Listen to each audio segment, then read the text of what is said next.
The image of Prince Harry has undergone a radical transformation, shifting from the charismatic people's prince to a man seemingly consumed by a relentless, bone-deep suspicion of the world around him.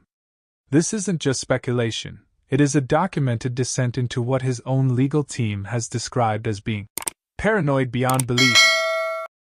As of January 2026, Harry is back in London's High Court, once again facing off against the tabloid press, alleging a 2-decade-long campaign of dark arts that has left him isolated and distressed.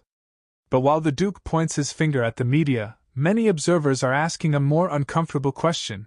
Is this paranoia the result of genuine threats, or is it the byproduct of a life increasingly shaped by the controversial and calculated influence of Meghan Markle? Prince Harry's latest legal crusade against Associated Newspapers Ltd, A&L, is more than just a privacy case. It is a window into a fractured psyche. His lawyers argue that unlawful information gathering, ranging from bugged cars to stolen birth certificates, created a massive strain on his personal relationships. While Harry claims he is on a mission for the greater good, his actions suggest a man who cannot distinguish between the legitimate public interest and a personal vendetta. By labeling his own family's record-keeping, the court circular, as a sinister document, Harry has signaled a break from the reality of royal life. This document, which simply tallies official engagements, is viewed by the Duke as a weapon of sinister competition. Such an extreme interpretation of a mundane administrative tool is a hallmark of the paranoia that now defines his existence.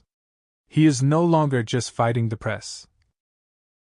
He is fighting shadows within the palace walls, fueled by a narrative of victimhood that seems to have no expiration date. There is no denying that the catalyst for Harry's most intense period of instability was his marriage to Meghan Markle. While Harry was always wary of the press following the tragic death of Princess Diana, his fear evolved into a full-scale obsession only after Meghan entered the frame. Meghan, a former actress well-versed in the mechanics of Hollywood PR, has consistently been at the center of the couple's most divisive moments. Critics argue that Meghan has not only encouraged Harry's defensive posture but has actively cultivated an us against the world mentality. This bunker lifestyle in Montecito has isolated Harry from his support systems, his brother, his father, and his lifelong friends. While she promotes mental health and kindness through her various media ventures, her actions often tell a different story. In 2025, Meghan topped the list of the most disliked celebrities on global polls, reflecting a public that sees her as a polarizing architect of family discord. By positioning herself as a victim of structural bias, she has provided Harry with a framework for his own paranoia, validating his fears rather than soothing them. The most visible manifestation of Harry's paranoia is his relentless, multi-year legal battle over UK police protection. Despite losing his High Court challenge in 2024 and his subsequent appeal in 2025, Harry remains exhausted and overwhelmed by his quest for taxpayer-funded security.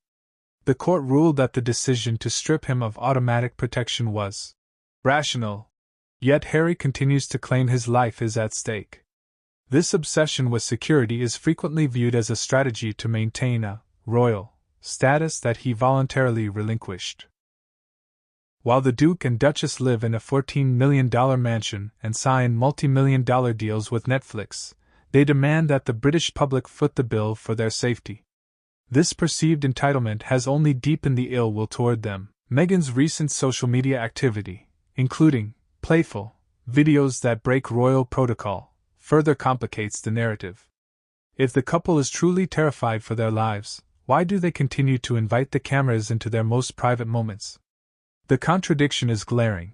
They demand privacy when it suits their legal cases, but sell their intimacy when it benefits their brand. As Harry prepares to testify again in 2026, the dark truth is becoming clearer. His paranoia has become his identity. He blames the media for the death of his mother, the alienation from his brother, and the mistreatment of his wife. However, the common denominator in every bridge burned and every lawsuit filed is the couple's own refusal to take accountability. Meghan remains the controversial figurehead of this movement, often seen as the one pulling the strings of their public image while Harry fights the physical and legal battles. Her "With Love, Meghan" lifestyle brand and her Netflix projects continue to prioritize her narrative over the stability of the royal family.